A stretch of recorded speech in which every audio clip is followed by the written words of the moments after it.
3차 전도 여행과 고린도 전후서, 로마서 한번 보도록 하죠. 자,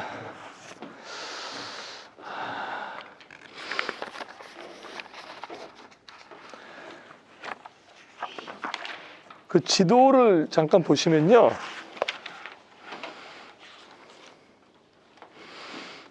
그 주황색으로 된 경로가 3차 전도 여행이거든요. 특별히 이 에베소, 그 소아시아 쪽 있죠? 보이시죠? 그 에베소, 밀레도 위에 그 에베소가 3차 전도 여행의 중요한 거점이 되죠. 그래서 원래는 바울이 2차 전도 여행 때 이 에베소를 거점으로 소아시아를 전도하려고 했으나 하나님이 마게도냐로 방향을 틀어서 마게도냐로 가게 된 거죠. 그래서 2차 전도 여행의 마지막 부분에서 이 에베소에 오게 돼요. 그래서 브리스길라와 아굴라라는 아주 소중한 부부를 만나서 동역을 하게 되고, 네, 어서 오세요. 네, 들어오세요. 네. 저 신발, 저 아이돌 신발 아니에요?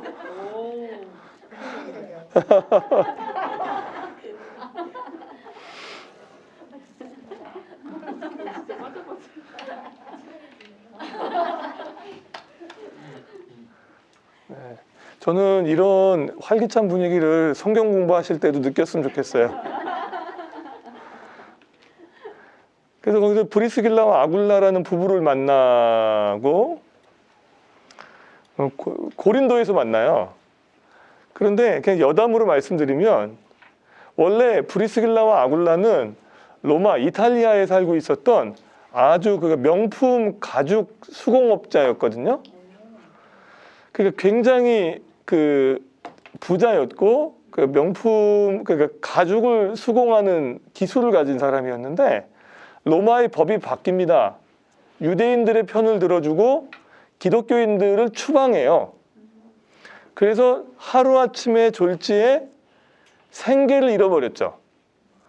그리고 나서 추방돼서 고린도 지역으로 나왔을 때 만난 사람이 바울입니다.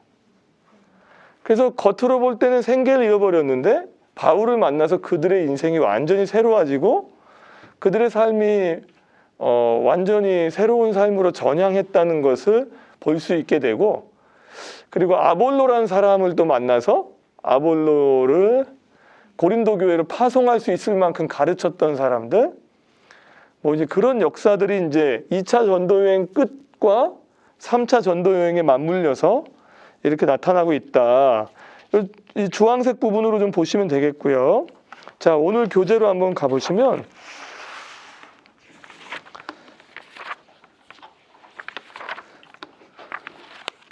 자, 우리 김영진 집사님께서 사도행전 19, 21장 한번 읽어주시겠어요? 3차 전도여행은 약 4년 정도의 시간 동안 진행됩니다. 에베소에서의 사역과 고린도 교회를 향한 편지 사역이 주를 이룹니다. 네, 이때는 편지 사역의 주를 이루죠. 바울이 에베소를 3차 전도여행의 거점으로 삼았던 이유는 에베소가 소아시아 로마령 수도였기 때문입니다. 고린도가 유럽의 선교 전략 요충지라면 에베소는 아시아의 선교 전초기지가 될 조건을 갖추고 있었습니다. 그래서 바울은 2차 전도여행 말기에 브리스길라와 아굴라와 함께 에베소를 들른 것이고 거기에 그들 부부를 남겨놓았습니다. 미래를 위한 포석이었던 셈입니다. 브리스길라와 아굴라는 에베소에서 알렉산드리아 출신 신학자 아볼로를 만났고 복음을 가르칩니다. 그들은 아볼로를 고린도에 파송해서 고린도 교회를 목회하도록 합니다. 그러니까 이게 약간 생계의 경로와 복음의 경로가 다를 때도 있다는 거예요. 그런데 그 생계의 경로를 따라가지 않고 복음의 경로를 따라가다 보면 하나님이 생계도 책임져 주시지만 이 복음의 경로를 따라가면서 만나게 되는 사람들이 있고 그 복음의 역사를 통해서 하나님은 계속 하나님의 일을 하셨다는 것을 볼 수 있어요. 그래서 우리도 바울 같은 풀타임 사역자는 아니시지만 복음의 경로를 따라가기 위해서 수요일 밤에 나오신 거 아닌가요? 그런 우리를 통해서 하나님이 그런 일들을 하신 게 이제 3차 전도 여행의 가장 중요한 내용이다. 이때 고린도 전후서를 기록하게 됐는데요. 원래 4권이에요. 고린도교에 쓴 게. 그런데 첫 번째 편지와 세 번째 편지가 없어요. 두 번째, 네 번째 편지만 남아있는 상황이어서 자, 이순모 성도님이 그 다음 단락 한번 좀 읽어주시겠어요? 고린도 전후서를 기록하게 된 배경. 2차 전도 여행 때 바울은 고린도에 1년 6개월 정도 머물면서 복음을 전하고 교회를 세웠습니다. 고린도는 상업의 중심지였고 항구 도시로서 돈이 많았습니다. 성적인 타락으로 악명이 높았고 총 12개의 신전이 있었습니다. 그중 미의 여신 아프로디테 신전과 음악가 노래의 신 아폴로 신전이 대표적인 신전입니다. 카당, 신비적 영적 체험, 1000여 명의 여사제가 있었습니다. 낮에는 제사를 수종 들고 밤에는 도시로 내려가 매음을 했습니다. 종교적 의미를 두는 삶. 그러니까 이제 음란이 아주 그냥 정당화된, 왜냐하면 종교적 의미가 있으니까 여사제들이 그렇게 행음을 통해서 이제 생계를 유지하고, 그게 이게 뭐 이 음란함으로 말하면 뭐 막장 드라마보다 더하죠. 자, 그 다음 단락을 이종경 집사님 한번 읽어주실래요? 바울이 3차 전도 여행 중에 에베소에서 고린도 교회에 대한 나쁜 소식을 들었습니다. 그 소식을 듣고 편지를 써서 보냈습니다. 이 편지가 첫 번째 고린도 전서입니다. 그 편지가 기대한 결과를 얻지 못했고 바울은 두 번째 고린도 전서를 써서 디모데를 통해 전달했습니다. 이 두 번째 편지가 오늘날 우리가 읽고 있는 고린도 전서입니다. 그 후에 바울은 직접 고린도에 방문했는데 바울을 반대하는 자가 재정 문제로 바울을 공개적으로 비난하고 모욕했습니다. 예루살렘 교회를 위해 요구한 헌금에 대한 투명성 요구를 가지고 바울을 오해한 것입니다. 그 사건으로 바울은 큰 충격을 받고 에베소로 돌아와서 눈물로 다시 편지를 써서 디도를 통해 보냈습니다. 이 편지가 세 번째 고린도 교회에 보낸 편지인데 남아있지 않습니다. 디도를 고린도로 보낸 바울은 디도가 빨리 오지 않자 그를 직접 만나기 위해 마케도니아로 갔습니다. 그곳에서 바울은 디도를 통해 고린도 교회 성도들이 바울의 편지를 받고 회개했다는 소식을 들었습니다. 그 바울은 기쁜 마음으로 네 번째 편지를 썼는데 이 편지가 고린도 후서입니다. 바울이 고린도 교회를 향한 편지의 목적은 고린도 교회가 등락하고 있던 문제를 극복하고 하나님께서 기대하신 건강한 교회로 회복하기를 기대합니다. 네, 그렇게 바울이 편지를 가지고 이제 했는데, 여러분, 그래서 우리가 그 인간관계를 맺고 그리스도인으로 살아갈 때 우리 이런 부담 갖고 계시더라고요. 우리가 좀 그리스도인다워야 돼. 그리고 우리가 좀 그리스도인답게 보여야 돼. 네, 그거 되게 좋으신 마음인데요. 모두가 우리를 좋아할 거라는 생각은 아예 하지 마십시오. 그거는 낭만적인 생각이세요. 바울 보세요. 진짜 우리가 이렇게 읽어서 그렇지 속 뒤집히는 얘기 아닙니까? 누군가는 재정 갖고 오해가 아니고, 사실 제가 오해라고 쓴 거는 되게 부드럽게 표현한 거고, 재정 프레임 걸어가지고 이제 바울 공격하는 거죠. 그래서 우리의 생애 속에 그리스도인답게 살아가려고 한 노력은 좋으시지만 비유 맞추자고 우리가 가진 신앙의 정체성을 잃어버리시는 건 좀 곤란하지 않는가. 비유를 맞추는 것과 우리가 그리스도인으로서의 품위와 질서를 유지하는 건 좀 다르지 않는가. 지금 바울은 그런 상황에서 문제의식을 갖고 썼기 때문에 제가 이따가 그리스도인의 문제 해결 방법이 고린도전서 후서에서 원리가 분명히 나와요. 이거를 좀 오늘은 이걸 중심으로 제가 좀 다루어 드려야 앞으로 문제를 해결하실 때 그리스도인답게 해결하실 수 있을 것 같아요. 자, 고린도전서 청사진을 보시면 고린도전서의 큰 문제는 공동체 안에서 3가지 정도였죠. 분쟁, 음행, 소송. 개인적인 문제는 이제 결혼에 대한 이슈가 많았는데, 그리고 이제 8, 9, 10장은 이제 아디아포라라는, 우리 고린도전서를 배우신 분들은 기억하시죠? 진리냐 비진리냐의 문제가 아니라 이것도 좋고 저것도 좋고, 이거 지혜의 문제죠. 제가 지난 주일날 설교한 것대로 하면 이건 지혜의 문제예요. 그래서 그걸 어떻게 선택할 거냐. 이제 그리스도인의 문제 해결 원리에 제가 나와요, 이게. 그래서 이따 좀 더 소개시켜 드리도록 하고. 그 다음에 이제 공적 예배에 대한 문제가 나오죠. 머리에, 그 문화입니다, 문화. 은사, 사랑, 뭐, 이제 연보, 이런 것들이 이제 고린도 전서의 전체 문제를 다루고 있고요. 고린도 후서는요, 사실은 바울의 자서전 같은 거예요. 그러니까 자꾸 오해를 하니까, 야, 걔 학교 어디 나왔어? 부터 시작해가지고, 야, 걔가 사도 맞아?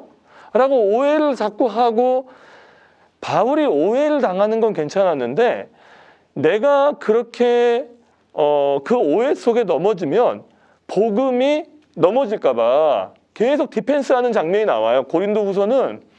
그래서 바울이 자기 체험도 얘기 안 하려고 했고, 야, 내가 웬만하면 하나님의 사역자를 그 사역자로 보는 데 있어서 왜 스펙 갖고 얘기하니? 뭐 이런 얘기예요. 왜 자꾸 그 세상 이력 가지고 자꾸 나를 판단해 하면서 뭘 얘기했냐면 내가 그리스도와 함께 고난받는 것이 진짜 사도의 증거 아니냐는 거죠.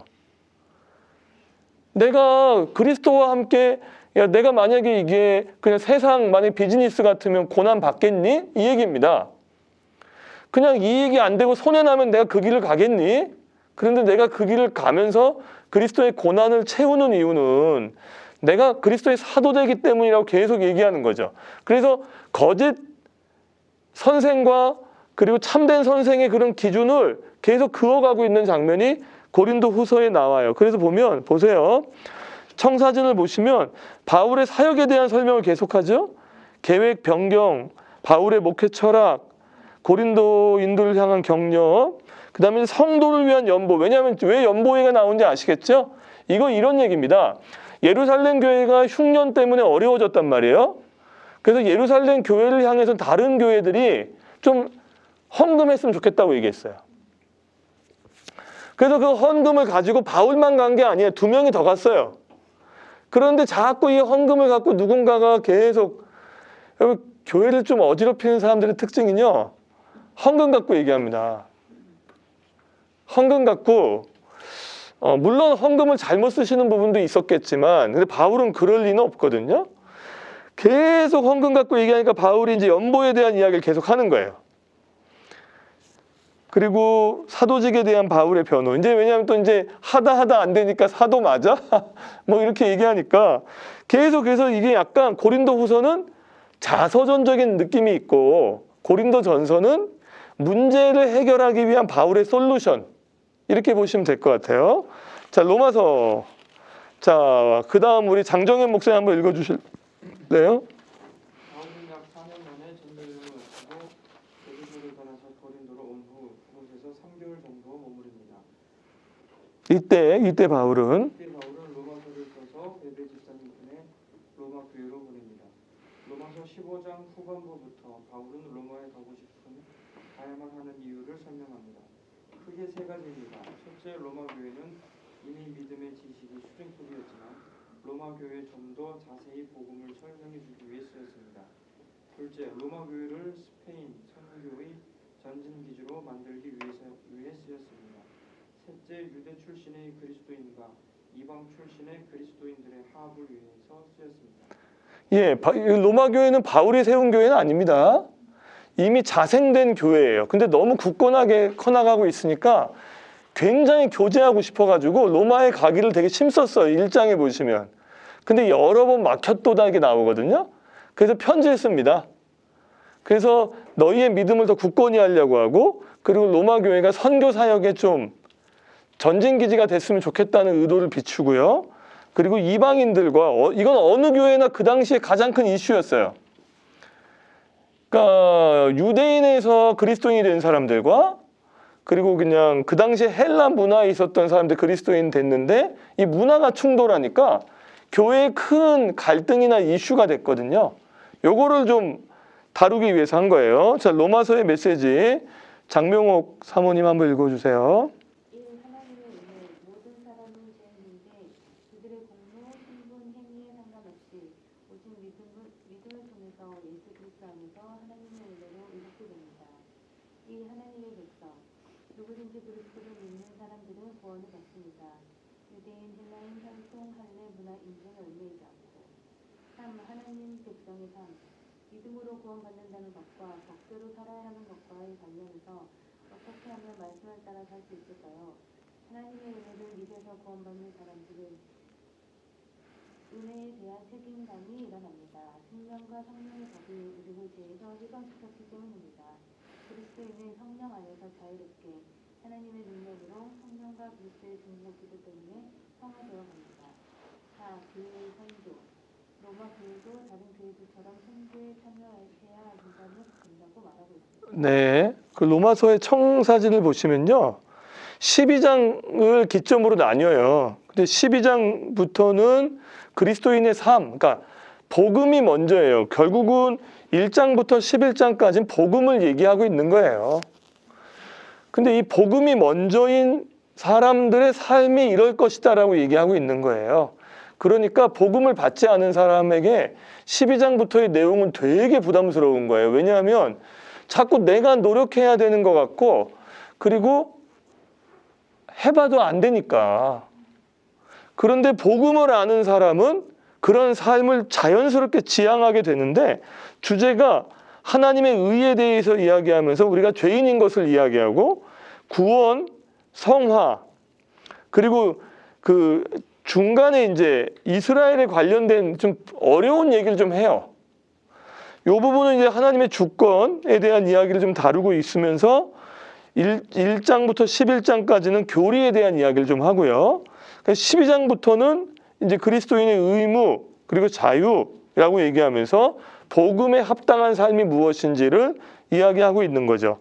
자, 꿀팁을 이현정 자매님이 한번 읽어주세요. 바울은 에베소에 도착해서 약 3개월간 해당을 통해서 전도합니다.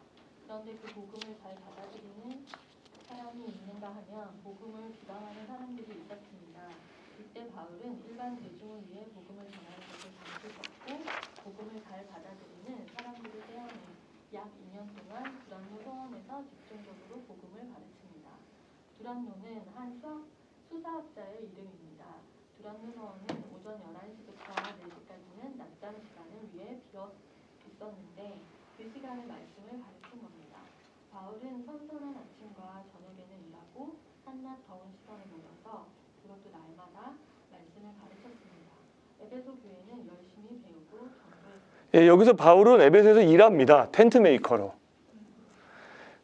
그러면서 이렇게 한 거죠. 자, 두 번째 우리 최한숙 집사님. 고린도 교회는 수많은 문제를 안고 있었던 교회입니다. 오늘날 현대교회의 모든 문제를 종합적으로 안고 있는 종합병원이었습니다. 고린도 교회 성도들이 특별한 악의가 있었던 것이 아니라 너무나 자연스럽게 시대의 상식으로 신앙을 해석해버릴 수 있었습니다. 원래 기독교 신앙으로 시대의 상식을 해석해야 합니다. 그런데 고린도 교회는 언어만 기독교적이지 내용은 헬라이파 신관적인 가치관과 똑같은 교회를 만들어버렸습니다. 우리는 어떤가요? 그렇죠. 원래는 복음으로 시대의 정신을 해석해야 하고 이렇게 분별해야 되잖아요. 이게 로마서 12장에 나오지 않습니까? 하나님의 기뻐하시고 선하시고 온전하신 뜻이 무엇인지 분별하도록 하라 하는데, 그게 아니고 오히려 시대 정신을 가지고 교회에 갖고 와가지고 왜 이거 안 하냐고, 이게 왜 없냐고 라고 얘기하고 있다는 거죠. 그러니까 교회가 시끄러운 거예요. 이것도 이따가 문제 해결 거기서 제가 조금 더 디테일하게 다루어 드릴 거예요. 그래서 그 부분이 있습니다. 자, 세 번째 홍종구 성도님 한번 읽어주세요. 오늘날 우리가 사는 시대는 여러 가지 부적절한 사상과 이념과 상황들 때문에 복음을 바르게 이해하고 바르게 믿는 것이 매우 어려운 시대라고 생각합니다. 많은 경우에 복음은 잘 되는 복음으로 전파되었습니다. 바른 복음, 바르게 사는 복음이 선포되기 위해서는 성경을 통해 바르게 이해하는 이름입니다. 그러니까 이게 되게 약간 딜레마가 있는 게, 복음 안에는 우리를 잘 되게 만드는 복의 내용이 있어요. 그런데 그게 전부는 아니죠. 그런데 자꾸 그것만 부각하다 보니까 바르게 살아내는 복음, 고난을 감수해내는 복음은 없어진 거죠.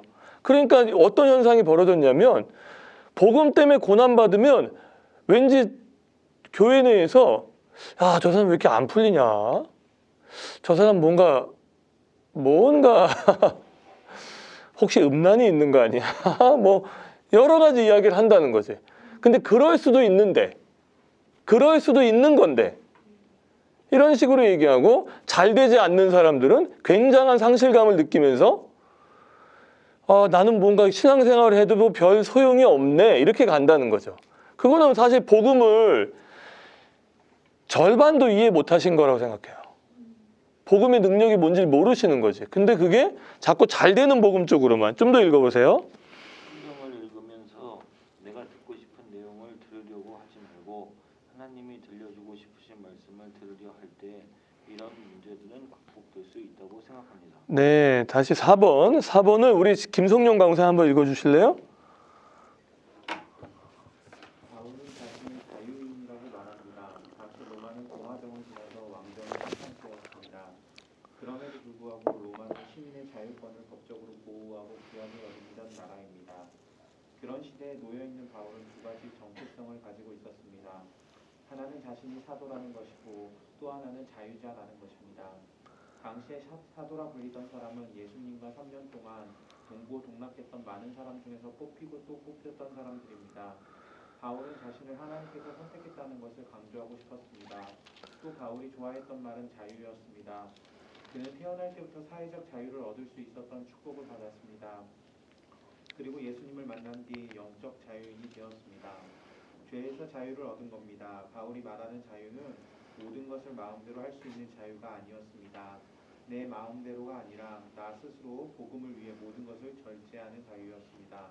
내가 그리스도를 위해 기꺼이 그분의 말씀 안에 갇힐 수 있는 자유는 놀라운 신앙의 신비입니다. 네, 사회적 자유인이었다는 표현은 로마의 시민권자였기 때문에 그래요. 그러니까 로마의 시민권자니까, 그래서 이제 나중에 재판받을 때도 함부로 못하는 거예요. 나 상소하겠다고 하면은 로마 황제에게 가서 재판을 받아야 되는 거예요. 그러니까 그거를 굉장히 귀하게 사용했죠. 귀하게 사용했습니다. 자, 요렇게 3차 전도여행까지 우리가 좀 봤는데, 자, 한번 읽어오신 것들 중에 같이 나누고 싶은 게 있으시면 좀 나눠주시면 좋을 것 같아요. 이 얘기 나왔으니까 하나만 좀 제가 말씀을 드리면, 여러분 어린아이가, 그러니까 고린도전서에서는 계속 어린아이에 대한 신앙을, 그러니까 너희가 예수 믿는 건 내가 알겠는데 어린아이를 버리지 못하는 거에 대한 안타까움이 바울에게 있고, 그게 막 정죄적 어떤 느낌보다는 거기서 좀 벗어나서 내가 보고 있는 걸 너희도 봤으면 좋겠다라는 마음으로 가잖아요. 근데 두 가지를 기억하시면 정확해요. 자, 첫 번째는 뭐냐면, 홍종구소에 만약 예를 들어 드릴게요. 날카롭다고 했잖아요. 원래 모난 성격이 좀 있다 그랬잖아요. 그게 장점으로 보면 뭐예요? 정확하고 예리하고 뭔가를 직관하는 능력이 남들보다 더 뛰어날 수 있는 거거든요. 그럼 이런 사람이 그게 누가 붙잡고 있는가에 따라서 어린아이의 일로 나타나고 하나님의 일로 나타난단 말이에요. 만약에 홍종구 성도를 붙잡고 있는 것이 성령이 아니라 나라면 그게 자꾸 나를 디펜스하고 상대를 공격하는 걸로 나타나겠지만, 홍종구 성도를 붙잡고 있는 게 하나님이면 어떻게 되는 거냐면 칼집이 생기면 되는 거예요. 그 칼을 부러뜨리시는 게 아니라고요. 하나님은 칼집이 생겼어. 그러면 어떻게 되는 거예요? 칼 뽑을 땐 뽑아야죠. 내가 뭔가를 할 때 칼 뽑을 땐 뽑아야 되는 게 그리스도인 아닙니까? 그러니까 칼이 무뎌지는 게 아니라, 그래서 두 번째가 뭐냐면 타이밍이잖아요. 여러분 보세요. 말하는 것이 어린아이 같다는 게 무슨 말이냐면, 시도 때도 없이 내가 하고 싶은 말을 하는 게 어린아이잖아요. 그래서 엄마하고 약속하잖아요. 이 얘기는 그렇게 하면 안 돼. 엄마가 이제 하얀 거짓말을. 근데 가가지고는 애는 그냥 막 얘기한단 말이죠. 근데 이게 순수한 철로 강조하고 싶은 게 아니라, 저는 우리가 어떤 말을 할 때도 어른이 됐다는 건 뭐예요? 이 말이 지금 이 타이밍에 이분에게 정말 도움이 될 말인지 아닌지를 알고 내가 하고 싶은 말을 하는 게 아니라 상대의 타이밍에 맞게끔 하는 말. 그게 어린아이의 일을 벌이는 거잖아요. 그러니까 이 두 가지가 굉장히, 왜냐하면 고린도 교회에 자꾸 자, 어린아이 같다는 건 이런 거죠. 은사를 되게 많이 받았어. 이런 거예요. 만약에 여기 다원이가 서울대를 들어갔어. 근데 만약에 어떤 아들이 실패했단 말이야. 근데 같은 교회에 있어. 근데 계속 이 사람을 헤아리는 게 없이 심지어 그 사람 앞에까지 가서도 하나님이 우리 딸 되게 사랑하는 것 같아요. 서울대 갔거든요. 이러고 있는데 여기서는 그런데 그거 갖고 여기서 우리 딸은 떨어졌거든. 이렇게 얘기 못하니까 아, 얘 당신은 사랑받게 태어났네. 니나 잘났다. 이런 속으로 이런 마음이 드는데 그렇게 말할 수 없잖아요. 그냥 나중에 알았어. 근데 약간 거면쪽하면서 이거 어떡해? 떨어졌나 봐. 이러면서 근데 여러분 이게 제가 지금 들어드린 예가 정말 교회 안에 많단 말이에요. 그러니까 이런 거죠. 제가 그 바울이 이 얘기를 해야 되는 게 아닌데 유대인에겐 유대인에게처럼 헬라인에겐 헬라인에게처럼이란 말이 결국은 나를 향한 게 아니라 상대를 배려하는 마음으로 말을 하고 판을 깔 줄 아는 거. 그래서 때로는 내가 말하고 싶은 게 있어도 아직 상대가 타이밍이 아니라고 생각하면 좀 꿀꺽 삼킬 줄도 알고 지금은 타이밍이라고 얘기하면 그 사람에게 말할 줄 아는 거. 그런데 자꾸 이런 말 하시면 안 된다는 거예요. 야, 내가 틀린 말 했냐? 이 말 하시면 안 돼요. 이거는 어린아이의 일이에요. 우리 사춘기 애들 보세요. 논리가 발달하잖아요. 이제 막 부모를 말로 이겨먹잖아요. 이제 막 못 잡아 막 죽겠잖아요. 어떻게 이제 막 꺾이지도 않아. 근데 걔네가 하는 말이 뭐예요? 내가 틀린 말 했어? 그럼 엄마 아빠의 그 안 좋은 점을 기가 막히게 알거든요. 그래서 제가 생각했어요. 너희는 죄인이다. 죄인의 눈엔 죄만 보인다. 근데 이 얘기를 한 번도 제가 발설한 적은 없죠, 애들한테. 근데 그게 이유면서 얘기하잖아요. 근데 그게 사춘기라고요. 근데 좀 크면 어때요? 때로는 누군가가 그러면은 허물을 좀 덮어줄 줄도 알고 저분이 저것 때문에 좀 불편하시겠구나 하면 좀 못 본 척도 해주는 게 이게 어른이잖아요. 지금 두 가지예요. 그래서 우리 교회 안에 제가 이거를 목회에 어떻게 반영하냐면 우리 안에 교회에 많은 분들이 계세요. 그런데 딱 보고 제가 이런 마음이 없으면 저걸 뜯어 고쳐야 되는데 저거. 이건 뜯어 고쳐야지. 죄인 건. 음란에 빠져 있고 이게 누가 봐도 명백하게 죄라고 생각하는 것들은 당연히 뜯어 고치셔야 되지만 이럴 수도 있고 저럴 수도 있으며 내 생애 속에서 그냥 내가 살아온 인생 여정에서 형성된 어떤 것들을 제가 자꾸 뜯어 고치려고 하는 게 아니라 그걸 누가 붙잡아야 돼요? 성령이. 그것을 성령께서 붙잡으시면 그것이 너무나 놀랍게 나타나더라는 거예요. 너무나 놀랍게. 성령께서 붙잡아 주시면 그때는 좀 어른 된 것 같아요. 그런데 어때요? 성령의 그늘을 잠깐 벗어나면 되게 유치해지잖아요. 되게 유치해지잖아요. 그래서 우리는 누구의 그늘 아래 있는가지 내가 무슨 정신이 수양되는 차원의 문제로 가져가면 그건 이제 불교죠. 정신 수양 쪽으로 가시면. 근데 우리는 성령께서 나를 계속 통치해 주시기를 구하는 쪽으로 가셔야 된다. 이게 굉장히 중요한 관점이에요. 그러면 저분도 누가 통치하시면 변화될 수 있어요? 하나님이. 자, 사도행전 19장 한번 가볼게요.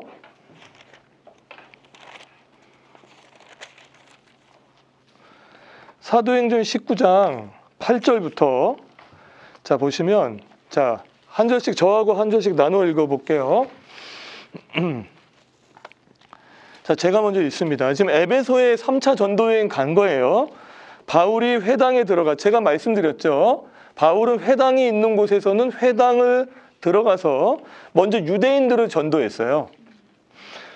3달 동안 담대히 하나님 나라에 관하여 강론하며 건면해야 돼. 뭘 얘기했죠? 바울이 얘기하는 복음의 내용이 뭐예요? 제가 그렇게 이야기하는 하나님 나라죠? 자, 강론했어요. 그 다음 절 한번 읽어주세요. 어떤 사람들은 마음이 굳어 순종하지 않고 우리 앞에서 이 기도를 비방하거늘 바울이 그들을 떠나 제자를 따로 세우고 드라스원에서 날마다 자, 이제 그렇게 하나님의 복음이 전해지니까 좀 이렇게 반응이 달리죠? 근데 어떤 사람들은 마음이 어떻게 됐어요? 좋은 의미에서 굳건해진 게 아니라 강팍해져서 순종하지 않고 무리 앞에서 이 도를 공개적으로 비난하는 사람이 생겼단 말이에요. 그러니까 바울이 무슨 전략을 취해요? 그들을 떠나요. 그러니까 잠시 유보한 거예요. 거기서 논쟁하고 싶지 않은 거예요. 그래서 제가 말씀을 이렇게 성경 공부를 할 때요, 이렇게 자꾸 말씀을 갖고 논쟁하시는 분들이 있어요. 근데 사실 그분은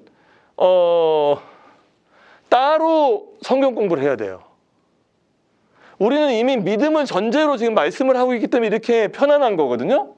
근데 이게 자꾸 논쟁 쪽으로 가게 되는 사람이 있으면 그분이 틀린 건 아니지만 일반적인 성경 공부보다는 좀 다르게 분류하실 필요가 있다는 생각은 드는데, 바울이 따로 떠나 제자들을 뭐래요? 따로 세워서. 그게 어디예요? 두란노 서원이죠. 날마다 뭐예요? 강론하는데 10절 한번 읽어보세요. 시작. 동안 같지 않니 아시아에 사는 자는 유대인이나 헬라이나 다 주의 말씀을 듣더라. 예, 그래서 제가 오늘 드리고 싶은 첫 번째 메시지는 두란노 서원의 역사가 교회 안에 일어나야 된다는 거예요. 교회 안에서 복음을 전하면 사람들의 어떤 타임라인에 따라 저는 다 모르는 하나님의 역사 속에서 어떤 분은 더 깊게 받고 아직 어떤 분은 믿어지긴 하는데 마음이 뜨거워지지 않고 어떤 분은 그냥 가정의 평화를 위해 나오고 어떤 분은 그냥 뭐 못마땅하게 앉아 있을 수 있다는 거예요. 그거 갖고 전혀 자존심 상하거나 할 필요가 없다는 거죠. 따로 세워. 근데 누구를? 제자들을. 그래서 두란노 서원에서 강론을 하는데, 여러분 제가 아까 꿀팁에서 얘기한 것처럼 두란노 서원에서 그들을 가르치는 시간대가 낮잠 자는 시간이란 말이에요. 그러니까 이 사람들은 잠을 포기할 수도 있었던 사람들이, 뭐 때문에? 말씀 때문에 잠을 포기할 수 있는 사람들. 그래, 바울 역시 마찬가지로, 그래 내가 아침에 벌고 너희 이거 신경 쓰지 마, 이게 말씀 이거 들어 라고 하면서 그 말씀을, 복음을 전한 거죠. 그래서 그 시간이 그렇게 쾌적하지 않았다. 제가 우리 성도님들이 막 평일날 오고 하는 걸 제가 직장 생활 하시는 걸 어느 정도 알기 때문에 그게 얼마나 힘들다는 걸 이해는 해요. 그런데 두란노 서원의 입장에서 보면 좀 하실 때 하셔야 돼요. 시간을 내셔야 된다고. 그냥 시간 남으면 하는 게 아니라고요. 우리는 피곤하고 막 시간이 쫓겨도 막 부랴부랴 막 달려오고, 왜? 그런 사람들 가운데 복음이 전해지면서 그 사람들이 에베소 교회를 통해서 막 전진기지가 된 건데, 제가 진짜 사모하는 게 뭐냐면 여기에요. 11절 한번 읽어보세요. 읽습니다. 시작. 자, 무슨 그냥 말씀만 배운 거예요? 배웠어요? 뭐가 일어나? 바울의 손을 통해서 무슨 능력이 일어나요? 놀라운 능력. 그래서 어떤 능력이냐면 치유예요. 치유. 12절 보세요. 바울의 몸에 손수건이나 앞치마를 가져다가, 심지어 바울이 썼던 물건을 가져다 놓으면 그 병이 떠나가고 모두 떠나요? 악귀. 그러니까 하나님이 통치하시는 거죠.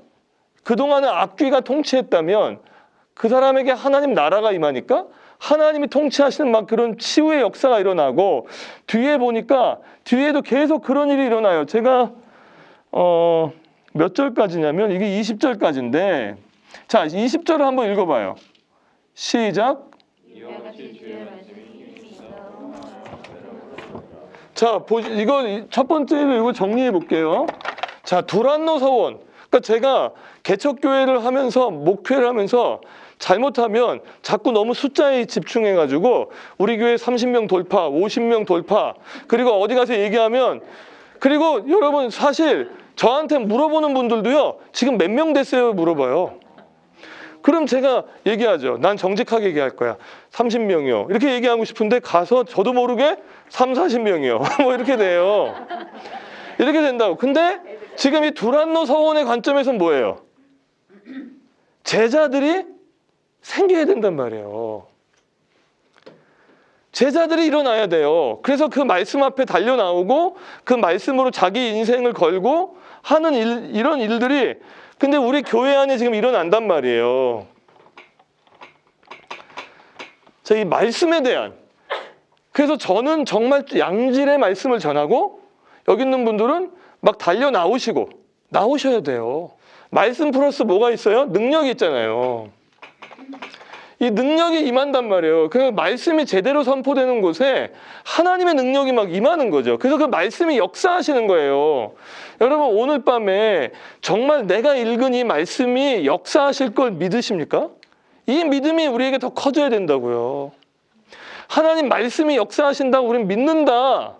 그러면 이 우리 교회 안에 바울처럼 만약에 김우현 목사가 쓰던 마이크가 치유의 회복이 있으면 저희 교회 대형교회 되겠네. 전 그건 잘 모르겠으나 교회 안에 말씀이 능력이 돼서 막 역사하셔서 삶이 변하고 그분의 생계가 다루어지고 그분의 인격, 그분의 인간관계, 그분의 어떤 고난, 그분이 형통한 것들이 막 다루어지는 놀라운 역사를 저는 믿는다는 거죠. 그게 바울을 통해 나타났지만 여기 마지막 20절 뭐예요? 이와 같이 주의 말씀이 심이 있어 흥왕하여 뭘 얻어요? 세력이라는 게 심이잖아요. 심을 얻으니라. 저는 그래서 저는 사실 이래요. 감자교회는 그냥 제가 드리는 말씀이 잘 될 거예요. 잘 될 거예요. 그냥 우리는 어떻게 잘 되는가에 관심을 갖는 게 아니고 요걸 해야 돼요. 두란노, 서원, 말씀의 능력. 그래서 누군가 일어나고 있는가 우리 교회 안에. 그래서 한 번쯤은 살다 보면은 깊은 고난 속에 가시잖아요. 저도 고난 두려워요. 그런데 고난 속에 가시잖아. 그때 한번 나 여기서 말씀대로 죽어버릴 거야. 나 하나님이 안 건지면 나 여기서 죽어버릴래요. 하는 어떤 믿음의 강단 한 번쯤은 내 인생에서 하나님 나 오늘 전적으로 헌신합니다. 나 내 인생을 드릴게요. 말씀 앞에. 라고 하는 일들이 있을 때 우리한테 체험이 있을 수 있다는 거죠. 자, 요거 얘기하고요. 두 번째는요. 고린도전서를 중심으로 그리스도인의 문제 해결 원리입니다. 원리는 눈에 보이진 않지만 이 원리가 우리 교회의 문제 해결 능력을 탁월하게 하길 원해요. 자, 이 고린도전서를 중심으로 하는 거예요. 그리스도인의 문제 해결. 자, 이게 첫 번째 스텝이에요. 문제를 직면하셔야 돼요. 문제 직면. 자, 문제 직면이란 무슨 뜻이냐면 있는 그대로의 현실을 바라보는 거예요. 꼬아서 보지 마세요. 있는 그대로의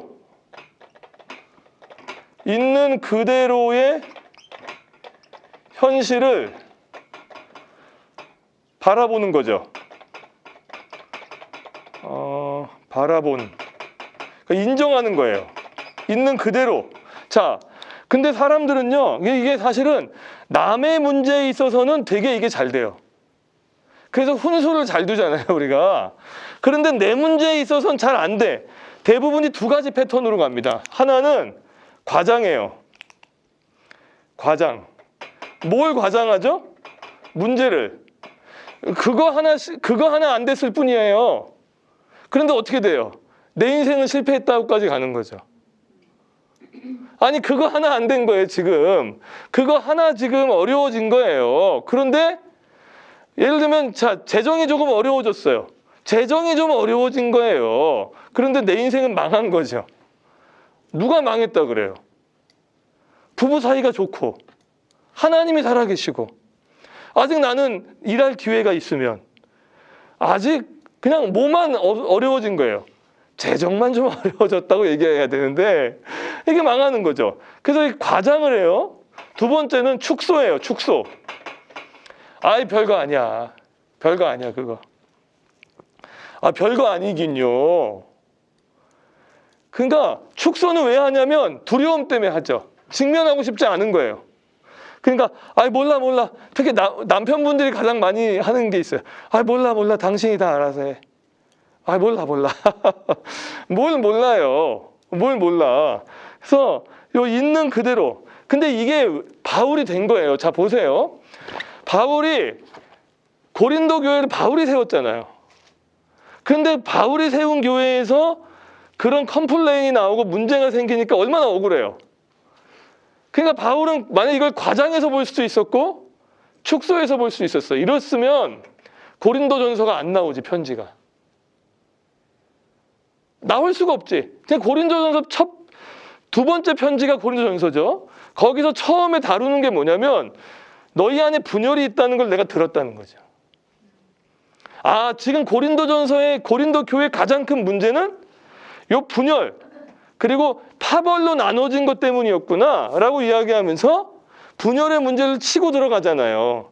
근데 가만히 고린도전서 읽어보면 막 열이 받아가지고 니네 왜 니네끼리 싸우고 막 XX야 라고 얘기하지 않아요. 내가 너희한테 감사하다고 얘기하면서 지금까지 너희가 해온 그 교회를 향한 열심은 내가 존중하는데 지금 너희 안에 있는 문제는 분열 때문이야. 왜 어린아이 같은 거기서 머물러 있으면 안 된다고 얘기하면서 계속 편지를 쓰고 있는 바울을 보면은 이 문제를 정확히 직면하고 있는 거죠. 사실은 우리 안에 이 문제를 직면하는 능력 어디서 오시냐면요. 말씀의 거울 앞에 서실 때 오셔요. 말씀 앞에 서셔야 돼요. 그래야 이 문제를 직면할 수 있는 거죠. 두 번째, 성경적 기준이 무엇인지를 살펴봐야 됩니다. 자, 이 성경적 비본인데 여기서 이거입니다. 우리는 문제가 생기면 해결 방법을 찾죠? 틀린 거 아니에요. 근데 해결 방법 전에 해결 기준을 찾으시라고요. 해결 기준. 해결 기준. 해결을 이걸 어떻게 해결하신가 했을 때 여러분 기준이 없는데 어떻게 해결이 돼요? 그게 그냥 근데 이제 우리는 인생의 통밥으로 아세요. 아, 문제는 그냥 해결되게 돼 있다. 그런데 이런 사람이 있어요. 계속 그 문제가 반복돼. 가만히 보면은 캐릭터만 바꿔가면서 늘 그 사람한테 넘어지고요. 그 문제로 넘어져. 이건 해결된 게 아니고 그냥 그 상황이 있었더니 그냥 넘어간 거예요. 그러니까 해결 방법을 먼저 찾기 전에 뭘 찾으시라고요? 기준인데 여기서 제가 무슨 기준이어야 되냐면 성경적 기준인데 하나님의 시각으로 보고 하나님의 방법으로 사는 거예요. 방법을 사는 건데 자, 고린도전서에는 크게 두 가지의 기준이 나와요. 첫 번째, 진리냐 비진리냐의 문제가 나오죠? 진리냐 비진리냐의 문제가 나와. 이 부분에 있어서는 여러분 진리를 선택하는 용기만 있으면 돼요. 근데 대부분 알고 있는데도 내가 그걸 택하면 손해볼까 봐 아니면 그걸 택하면 내가 망할까 봐 못하는 경우도 있지만 진리냐 비진리냐의 문제에 있어서는 하나님 앞에 하나님 제가 그걸 택하고 싶은데 제게 힘이 없어요. 도와주세요. 라고 하는 게 좋고요. 두 번째 아디아포라 문제가 나오죠. 아디아포라는 뭐예요? 아무래도 좋은 일, 그죠? 아무래도 좋은 일. 요것도 되고 요것도 되고 어디로 이사 갈 건데요? 어느 직장에 갈 거예요? 예를 들면 여기죠. 지금 대리점 어디다 할 거예요? 했을 때 이게 무슨 진리냐 비진리냐의 문제는 아니잖아요. 요거는 아디아포라의 문제란 말이에요. 그죠? 이 아디아포라의 문제에 있을 때는 고린도전서 10장 31절을 한번 보세요.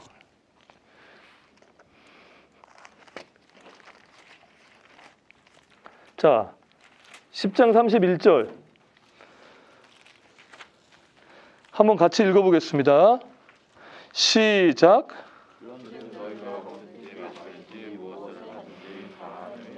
자, 하나님의 영광을 위하여 하는 건데 그 영광의 내용이 밑에 나와요. 그냥 이런 거 아니에요. 뭐 하나님이 다 하셨어요. 뭐 이런 내용이 아니고 지금 바울이 말하고 있는 그 영광이 뭐냐 했을 때 이 32절에 보니까 유대인에게나 헬라인에게나 하나님의 교회에나 뭐가 되지 말게요? 거치는 자가 되지 말고 33절 읽어보세요. 시작. 나와 같이 모든 일을 모든 사람을 기쁘게 하여 자신의 유익을 구하지 아니하고 많은 사람의 유익을 구하여 그들로 자, 보세요. 자신의 유익을 구지 않고 많은 사람의 유익을 구하라 그랬잖아요. 그 많은 사람 중에 나는 포함돼요, 안 돼요? 되지. 많은 사람 중에 나는 빼는 게 아니죠. 요걸 가지고 세상 자기계발서에서는 윈윈이라고 하는 거잖아요. 요게 지혜잖아요. 등불 든 남자요. 나는 눈이 앞이 보이지 않지만 등불을 든으로 모든 사람을 비춰주고 그 사람이 날 도울 수 있게끔 하는 거. 그래서 이거는 모두의 유익을 구하는 차원으로 선택을 하는 거. 지혜가 필요한 거죠. 자, 그리고 또 두 가지가 더 있어요. 이거는 성경에는 안 나오는데 세 번째가 뭐냐면 믿음의 선배들은 이 문제를 어떻게 해결했는가예요. 믿음의 선배들은 이 문제를 어떻게 해결했는가 보셔야 돼요. 어떻게 해결했는가. 근데 이게요, 하나님과 동행하려고 씨름했던 분들에게 물어보셔야 돼요. 그러니까 그냥 막 물어보시는 게 아니고, 아, 믿음의 선배들은 이거 어떻게 했어요? 하고 한번 물어보시는 거 좋아요. 근데 요거 없이 자꾸 요것만 하시면 안 돼요. 이거는 어떤 느낌이냐면 문제는 자기가 안 풀고 참고서 답만 보려는 느낌이에요. 그러면 안 돼요. 요거 꼭 하셔야 돼요. 마지막 네 번째 뭐냐면 이 선택이 나의 양심, 상식, 이성에 부끄럽지 않는가? 나의 부끄럽지 않는가? 이거죠. 그래서 바울이 고린도 교회의 문제를 처리할 때 너희 자꾸 예수님을 바울과 게바와 그 아볼로 파 중에 하나로 내리는 거에 대해서는 틀린 거야 라고 얘기하잖아요. 어떻게 그리스도가 그 파 중에 하나가 되시니? 라고 얘기하면서 그리스도의 십자가를 강력히 이야기하죠. 그런데 아디아포라 문제, 막 음식 먹는 문제나 이런 문제에 대해서는 모두의 유익을 구할 수 있는 방향으로 자꾸 이제 솔루션을 제공한단 말이에요. 그래서 바울은 해결 방법 전에 해결 기준을, 그래서 이런 겁니다. 성경은 우리에게 뭐라고 말하는가를 꼭 생각하셔야 돼요. 하나님은 우리에게 뭐라고 말하실 것인가? 이거를 꼭 생각하셔야 돼요. 그래서 교회에서 제가 회의할 때 가장 제가 경계하는 것 중에 하나는 어떤 문제 사안이 있으면은 그 사안을 갖고 우리가 사회에서 살아가던 방식으로만 얘기를 해요. 그게 진짜 귀하게 사용되시려면 뭐가 있어야 돼요? 성경적 기준이 분명해야죠. 하나님이 진짜 우리 교회를 뭐 때문에 기뻐하실 건가? 찾아야죠. 요게 하나님의 뜻을 구하는 과정 아니에요? 요거를 많이 해보셔야 돼요. 이거는 임상이 많아질수록 지혜로워지셔요. 근데 안 하시면 방법이 없어요. 이렇게만 갖고 있으면 다 알아들으실 것 같지만 실제로 내 삶에서 이게 사고가 되려면 어떻게 해야 돼요? 계속 임상을 하셔야 되는 거죠. 자, 세 번째는 뭐냐면 이거 지울게요.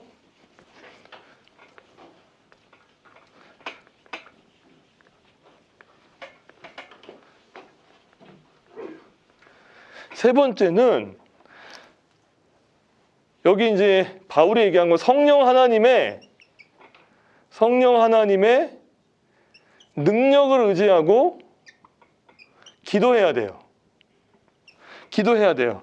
근데 여기는 기도의 분량보다 질이 중요해요. 질이. 진짜 성령 하나님 의지하고 기도하는 건데 이런 거죠. 여러분 바울이요. 지금 2차 전도여행 때 고린도 교회 세웠죠? 3차 전도여행 때 편지 썼어요? 이 정도 되면 산전수전 공중전 다 겪은 분 아니에요?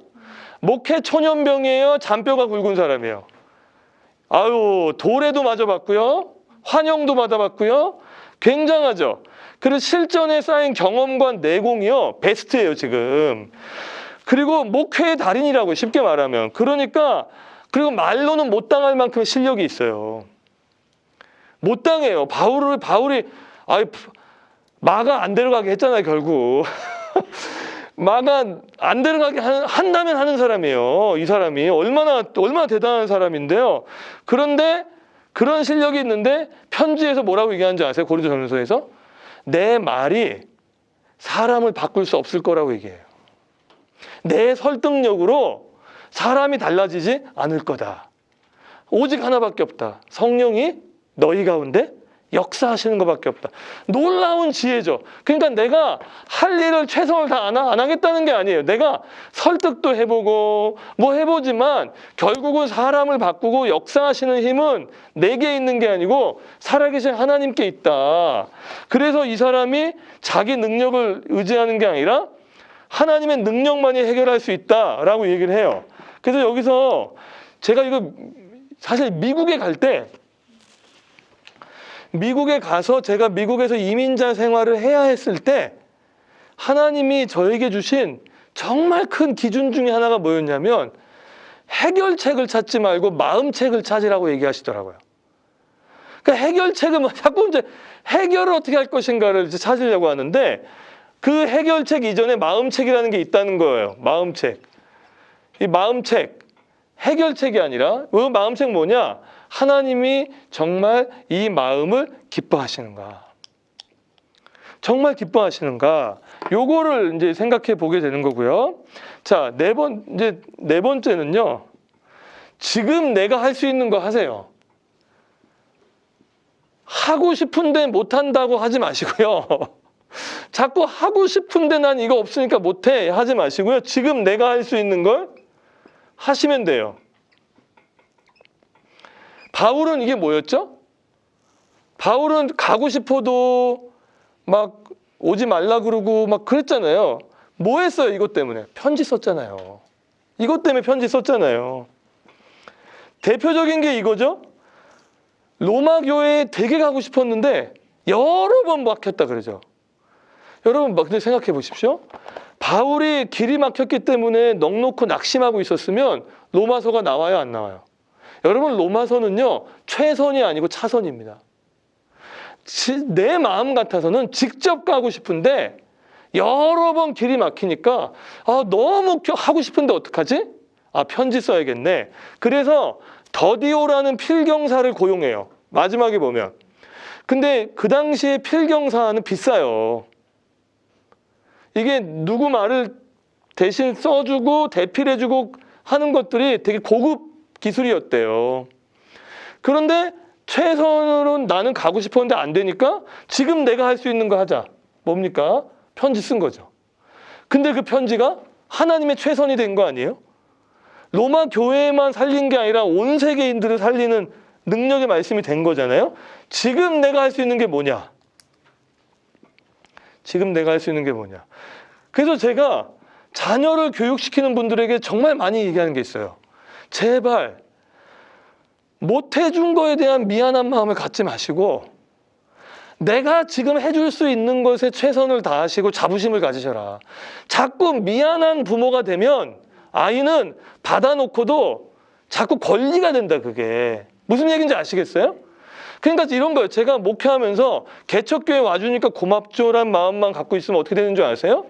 자꾸 미안하잖아요. 성도님들한테. 그래서 야 오늘 또 되게 막 피곤해서 하품을 막 하고 계시면 제가 막 가슴이 떨리잖아. 집에 주무셔야 되는데 왔구나. 막 이러면서 아이고 어떻게 해요? 미안해요. 이렇게만 가면 어떻게 되냐면 저는 맨날 미안한 사람이 되는 거예요. 그럼 어느 순간 어떻게 되는 줄 아세요? 나는 미안함을 받는 사람이 되는 거지. 여러분 이거 되게 무서운 원리예요. 그러니까 그러지 말고 지금 하나님이 이건 무슨 얘기냐면 지금 나한테 주신 것은 이것밖에 안 되잖아요. 그럼 거기에 최선을 다하면 되죠. 그래서 나머지 것들은 누가 하실 거다? 하나님이 채우실 거다. 왜? 나한테 안 주신 것까지 하나님이 받아내시는 분은 절대 아니시거든요.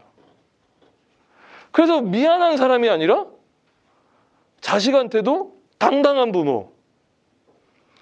나중에 너무 욕은 하지 마시고 당당한 부모 그 막 나중에 내가 너를 어떻게 키웠는데 이러지 마시고 그냥 쿨하게 하나님 맡기셨으니까 내가 할 수 있는 거 하고 이렇게 될 수 있는 거. 전 목회도 그렇고 인간관계도 다 적용돼요.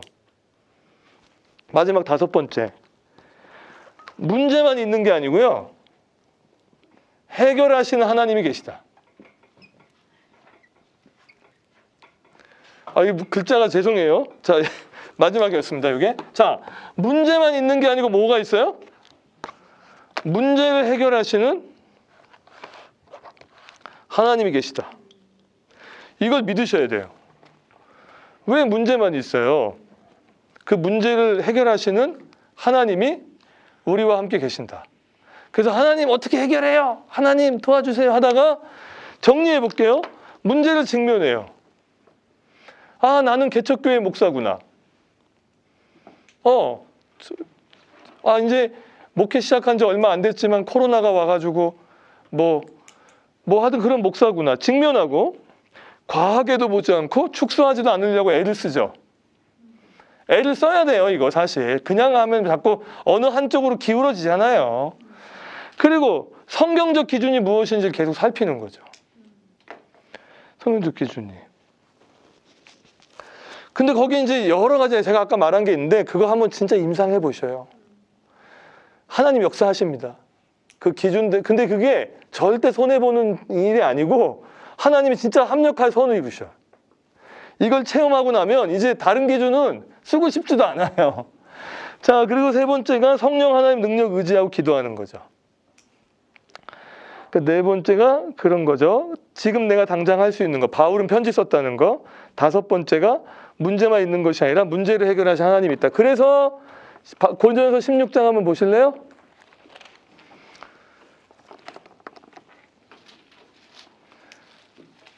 되게 재밌습니다. 이거 보세요. 21절 보세요. 제가 한번 읽어볼게요. 20절 한번 읽어봐요. 20절. 시작. 모든 형제도 너에게 무난하니 너희는 거룩하게 입맞춤으로 자, 여러분 지금 입맞춤으로 서로 무난할 교회가 아니에요. 지금 막 그런데 입만 무난하라고 얘기하면서 나 바울은 친필로 너희에게 무난하노니 라고 하면서 22절에 돌직구를 나뉘죠. 누구든지 주를 사랑하지 않으면 뭐예요? 마지막 인사치고는 좀 세지 않습니까? 다시 한번 못을 박아주면서 23절, 24절 한번 읽어보세요. 시작. 예수 그리스도의 은혜가 너희와 함께하고 나의 사랑이 그리스도 예수 안에서 너희 모두와 그러니까 바울이요, 고린도 후서 보면 이런 말 나옵니다. 바울이 되게 세게 나가는 것 같지만요, 요거 안 받아들이면 혹시 또 나하고 관계 깨지고 막 이럴까봐 가슴을 졸이면서 얘기한다는 표현이 나와요. 그러니까 바울이 얼마나 사랑했는지 알죠. 그래서 이렇게 얘기하면서 마지막 인사가 뭐냐면 예수 그리스도의 사랑이 은혜가 너희와 함께 할 것이라고 선언해버리죠. 이게 문제를 해결하신 하나님 믿는 거잖아요. 고린도후서 끝장도 한번 가보세요.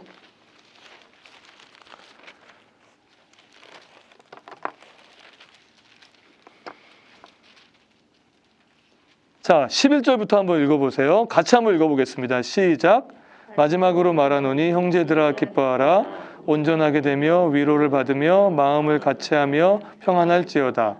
또 사랑과 평강의 하나님이 야, 진짜 정말 이 마지막 인사 너무너무 그 믿음의 어떤 그 고백이 느껴지지 않나요? 온전하게 되면 위로받으며 마음을 같이하며 평안할지어다. 모든 성도가 너희에게 무난하니라. 13절 읽어보세요. 시작. 주 예수 그리스도의 은혜와 하나님의 사랑과 성령의 교통하심이 너희와 함께 있으리라. 좋습니다. 로마서 마지막으로 한번 볼게요. 16장. 마지막 16장.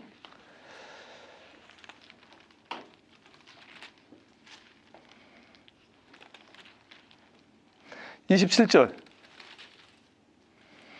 27절 같이 한번 읽어보겠습니다. 시작. 지혜로우신 하나님께 예수 그리스도로 말미암아 영광이 세세무궁하도록 있을지어다. 아멘.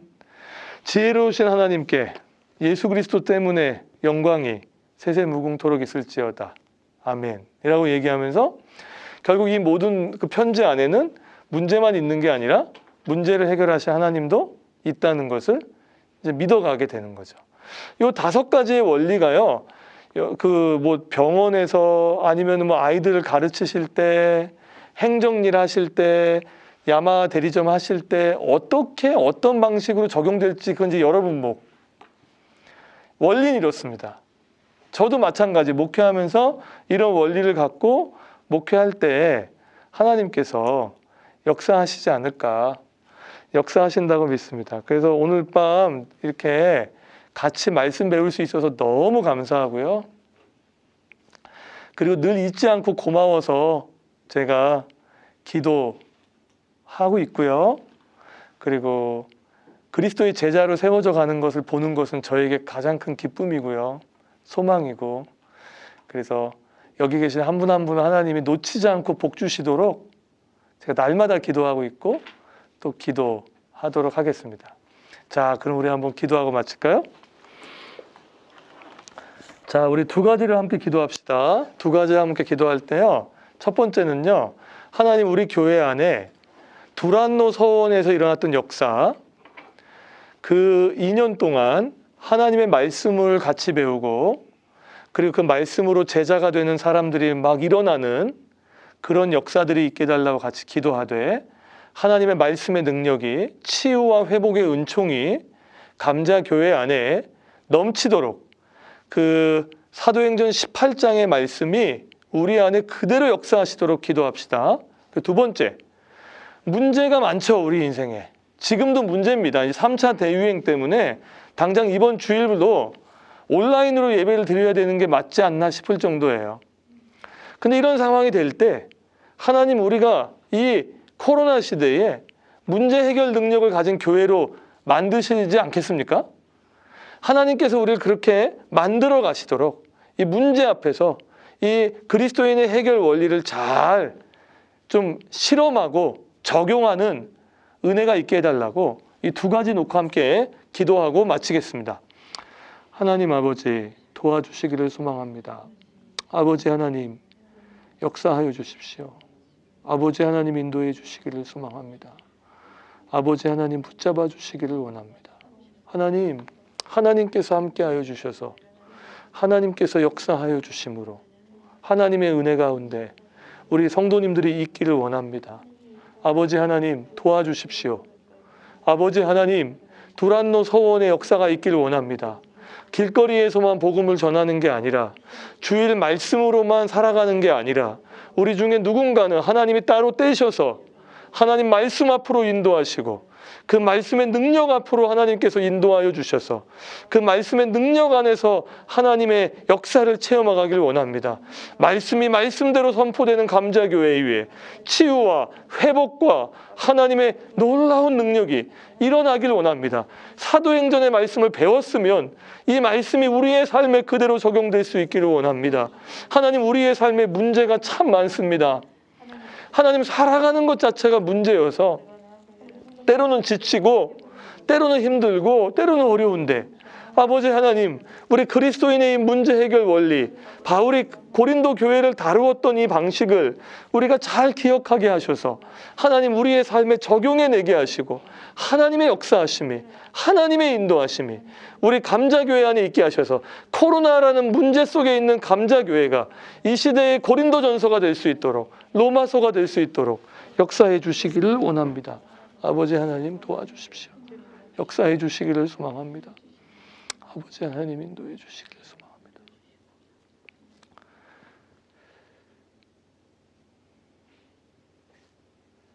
내 주 같은 분은 없네라고 찬양으로 하나님을 높이게 하시고 3차 전도 여행과 고린도 전후서와 로마서를 살피게 하신 하나님께 진심으로 감사합니다. 우리 안에 로마서 때문에 울컥했다는 분도 있고 고린도 전후서와 사도행전의 바울의 심정이 느껴져서 큰 도전이 되었다고 하는 분들도 있으며, 한 절 한 절을 외우고 싶을 만큼 사모하는 마음으로 말씀을 읽은 분들도 있습니다. 하나님, 이 모든 것이 하나님의 은혜임을 고백합니다. 성경 읽을 때 하나님, 이 성경이 우리의 삶의 기준이 될 수 있도록, 능력이 될 수 있도록 인도해 주십시오. 감자교회 안에서 주일날 말씀을 듣는 사람만 많아지는 것이 아니라 따로 떼는 역사가 있게 하시고, 따로 뗀 사람들이 하나님 말씀 앞으로 달려나올 때 때로는 낮잠 포기하고 때로는 내 이익 포기하고 때로는 내 시간을 쪼개서 달려나올 수 있도록 도와주시며, 그렇게 달려나온 하나님의 백성들을 온전한 제자로 세워주시되 감자교회 안에 하나님의 말씀의 능력이, 치유와 회복의 은총이, 하나님의 함께하심이 드러나는 공동체가 될 수 있도록 은혜를 베풀어 주십시오. 한 가지를 더 간구합니다. 문제 해결, 이 고린도 교회를 향한 바울이 다루는 방식이 정말 놀랍습니다. 하나님, 이런 마음으로 다루어가고 있는 바울이, 그리고 이 말씀이 우리의 삶에도 그대로 적용될 수 있기를 원합니다.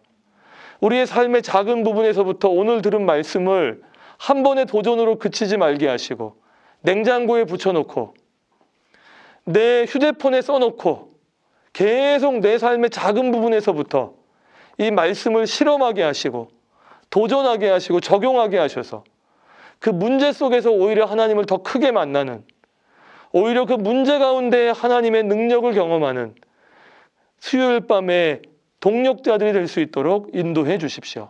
하나님 아버지, 코로나라는 문제 앞에 감자교회가 직면하고 있습니다.